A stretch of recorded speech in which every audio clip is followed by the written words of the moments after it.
I haven't seen every lesbian show, Mum. Like... Hi guys, welcome back to this channel. Welcome back to Pride Month. We have missed a couple of days. We filmed some stuff, but the camera died and then it mysteriously went missing. Seriously, I've been panicking for the last 2 days, 48 hours missing. I was like, it's gone. Someone came into our house and stole my vlog camera. But really it's because I reorganized where we normally put the camera, and I literally put it in a cabinet that we don't even look at. Like, we just put like... It just has random stuff in it. Like spare towels, spare blankets. My brother's old records. Yeah, birthday wrap paper. Yeah, like wrapping paper. Just like a kind of like just random stuff. And I accidentally put the sewing machine with the computer, with the camera in that closet. And that's why we couldn't find it. I was freaking out. I was like, someone stole it. I was like, let's just look in every cupboard and find this camera. And then for some reason, something popped in my head and was like, you probably put it in here, you little gummy. So we found... I went to go look and... There it was. So we found the camera. We're back to Pride content. Why am I doing finger guns? I don't know. I always do that too, and I don't know either. Okay, so for this video, we're going to be telling you guys some of our favorite lesbian TV shows and movies that we've personally watched and that we want to recommend to you. Well, either I've watched them or you've watched them. Yes. So we've written a little list, and I want you guys to comment down below if there's any other shows that we should watch. Shows and movies that are LGBTQI plus shows, content. We want to know about it. Yeah. So let's go. Let's go with Carol. Carol is a movie. Carol? Carol, yeah. I never saw that. Yeah, I've told you to watch it. I'm pretty sure you said you did. Carol. It's so good. It has Cate Blanchett and Rooney Mara in it. I actually did an assignment on it in film school, like a big assignment, because I just assessed the whole film. It's really good. Carol with a C or a K? C. C-A-R-O-L. It's probably my favorite lesbian movie. It has the best acting, the best storyline. It's not overly cheesy. It's not like sexual for the sake of being sexual. Like, I feel like some lesbian content is made for dudes to watch, and so they make it like way too sexual. So this is not like that. It's such a good movie. I recommend it 1000%. If you've seen it, let me know in the comments. It's so good. The next one is Gaycation. No. You haven't seen that either? I've told you about it. I wanted to watch it again with you actually because it was so good. It's actually documentary style. It is Elliot Page and their best friend.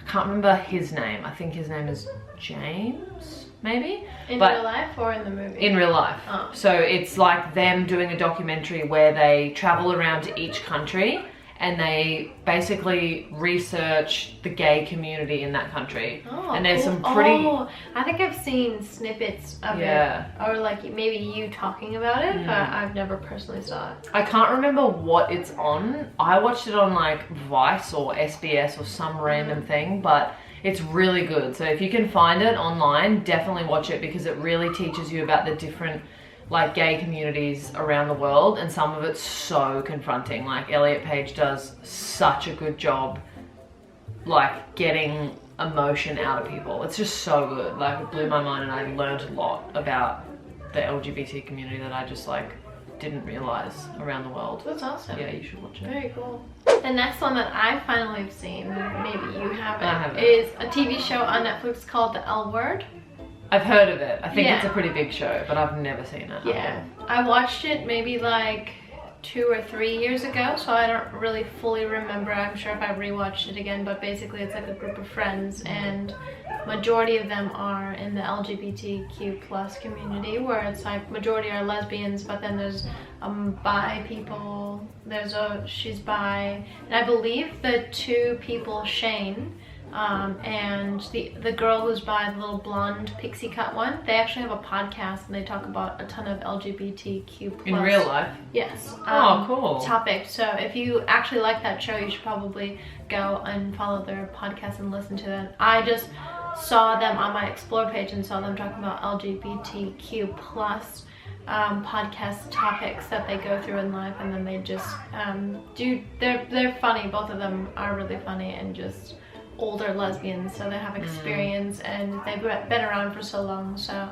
it's interesting. Different perspective. Yeah, that's interesting. yeah, it's so cool. And if you've seen that show, then those are where those two ladies are from. That's cool. I've always wanted to watch it because I've always heard about it, but I feel like most people have said it to me where it's like straight people, straight girls especially, even my mum did this to me. She was like, said something about me being gay and then goes, oh, the L word's so good, isn't it? And I'm like, I haven't seen that. And she was like, what? Why haven't you seen that? I'm like, I haven't seen every lesbian show, Mum. Like, I think it's interesting because they're not just lesbian characters, they're actually lesbians. Like, it's not just a show, it's like, that's... lesbian actresses. Yeah, and it's real life. Like, I'm sure they've put their real life stories into that show, and when they leave that show, they're not pretending to be lesbians. Which they're I actually love. lesbians in real life. We love to see that. We love to see that representation. Okay, so the next show is actually a Black Mirror episode called San Junipero. Oh, I think I've seen it. I think I told you about it and you watched it a few months after I told you about it. Yeah. It's basically two characters and it's got like not a linear time in the show, which is really interesting as well. Like, it kind of starts off in a certain time and then shows you like them in like present time. Right. But it's just about a lesbian couple and it's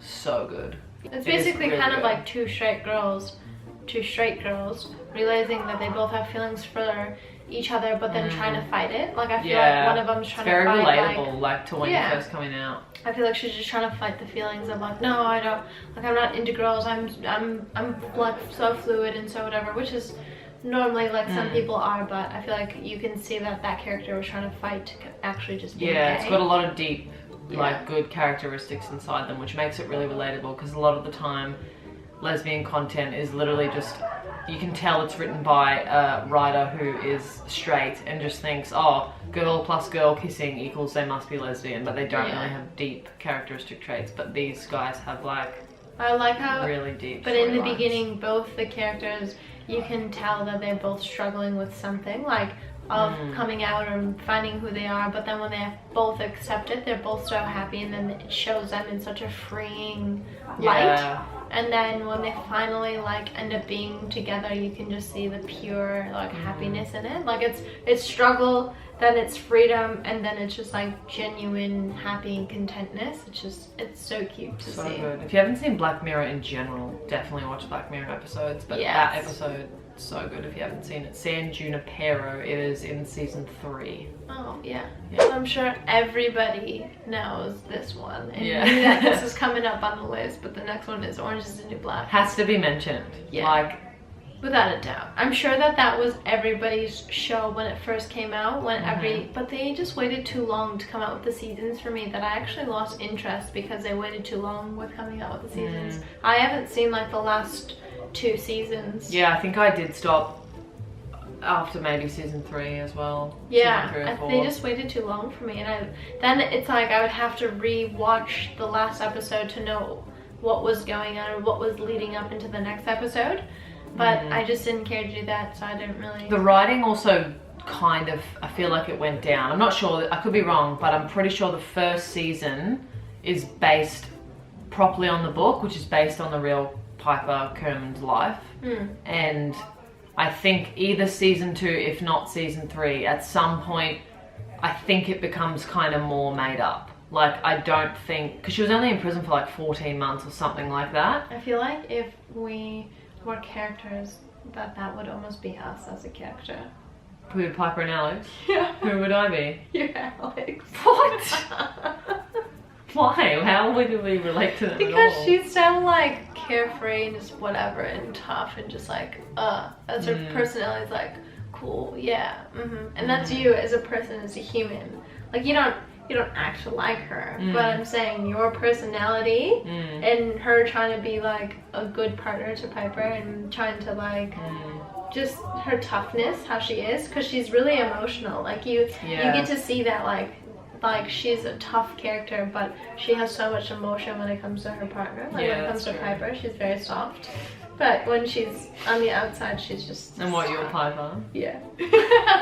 Yeah, I feel like I am. You're so funny. But yeah, so Orange is the New Black, obviously, amazing show. If you actually haven't seen it, which I doubt there's anybody who hasn't, but definitely go and watch Orange is the New Black for sure. I feel like there is people that haven't seen it, and if you haven't seen it, then you have something to look forward to, because Yeah. it's a good show. It's a great show and it's really addicting. Season 1 is amazing. Lastly on the list, which I know it's an old show and this is an old storyline and it's probably been talked about many times, but I just feel like we have to give an honorable mention because it is something that I watched when I wasn't out, that was one of those things that made me realize, like, hold on, why am I really interested in this storyline, is Glee. I've never watched Glee. What? Yeah. Really? Yeah, I'm not into musicals, and all I knew is that Glee is a musical show, and I generally don't like musicals. I don't like musicals either, and anytime a show or movie did have singing, I didn't like it. I think my brother or my little sisters used to watch Glee, and then I kind of just got hooked on the storylines. Yeah, I'm sure it's a good show. Yeah. I've heard a lot of good things about it, but again, I just can't get myself to watch musical things because I just don't like musicals. Yeah. What's a gay movie or scene that you remember when you were younger and that just stuck with you, like you remember it? So there's a band in Australia called Tattoo, T-A-T-U, and I remember being probably 8 years old and watching a music video clip for their song called All the Things She Said. And if you haven't heard of that song, Tattoo, All the Things She Said, go and watch the film clip. It's probably from the early 90s. And yeah, I remember watching that. And the two characters are running together in the rain and they start making out. And I remember being so young and just being like, whoa, I've never seen that before. Wow. And I would never forget it. What about you? I think mine was in Bend It Like Beckham, and there's no actual gay scene in it, but there's a snippet of, if you've seen the movie Bend It Like Beckham, it's this, she's an Indian girl. They live in England, and she has an Indian family, and they're very religious. They're very within their Cultural beliefs. Cultural beliefs. They're very into that, and she plays soccer, and it's interfering with her trying to find a husband, basically. But she's really into soccer and she wants to be a professional soccer player, so she takes soccer very seriously. And then she meets this friend who is Keira Knightley, and she plays soccer and her family is very supportive, just a basic white England family of whatever. They're young, they're probably 18, 19, they're playing soccer and they end up going on a soccer team. They ended up going out in England and having a really good time, and they were laughing at a bus stop, and they were really close and they were laughing at a bus stop. And one of the Indian's girl, I don't know her name in the movie anymore, but her aunt had seen her at the bus stop with the girl, laughing with the girl, but the girl has short hair.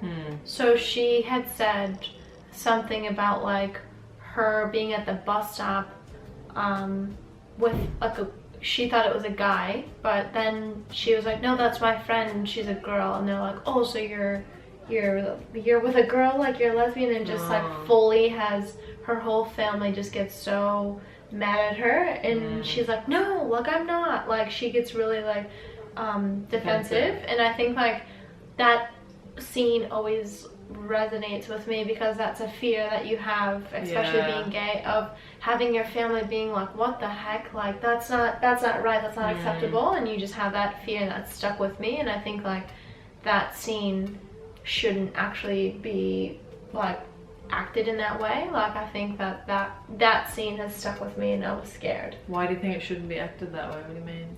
Because it was they were just showing her culture being not accepting to gay people, and that was wrong if she was a lesbian. Oh, and saying that was disgusting if she but that was those characters' beliefs, so I guess they have to show that to show that there are people in the world like that. No, I know. Unfortunately, there wasn't a lot of the opposite representation of the good stuff, so then that's why society has had issues with, young people being gay, because we watch movies like that and we think that's the reaction we should have. So it's good and bad. I know what you mean, but it's good and bad. It shouldn't be shown. I don't know. They could have just said it's really hard. They could, but they could have been oh well, you have your aunt whatever is that, and just said that something familiar, instead of them being so disgusted by it. The whole family was calling, and it was kind of disgusting. I mean, we could do a whole actual episode on TVs and shows that have taught us to not the negative. Like, Yeah. you know what? We should literally do well, let's do one on scenes and shows in movies that have like that closeted us pretty much. If you know any, comment down below if there's any scenes or movies that you look back on now that actually closeted you more, because I can definitely just now think of a few. I can't think of any more. That was maybe it was my own insecurities as well. Maybe I was just feeling insecure about them having a negative thing about it, because I like deep down maybe I knew subconsciously knew that I was, and I was suppressing it as well. Well, that's going to be it for this video. Comment down below if there's any shows or movies that you think we should watch, or any scenes in movies or shows or music video clips that have resonated with you in your coming out journey. I really want to hear stories. I literally love reading people's stories in the comments and just having real conversations with you guys. Thank you so much for all your support during Pride Month, and I am sorry that we missed those couple of days there. I think I'm more sorry because I lost a camera. It's okay. So. But I genuinely was like ready to post saying can't vlog, because I was like, guys, my camera's been stolen. Like, I was freaking out. But it's all good. We're back. And yeah, comment down below anything else you want to see this Pride Month. We love you guys. Don't forget to like and subscribe and turn on notifications. And that's all. Love you. Love you guys. Bye. Bye.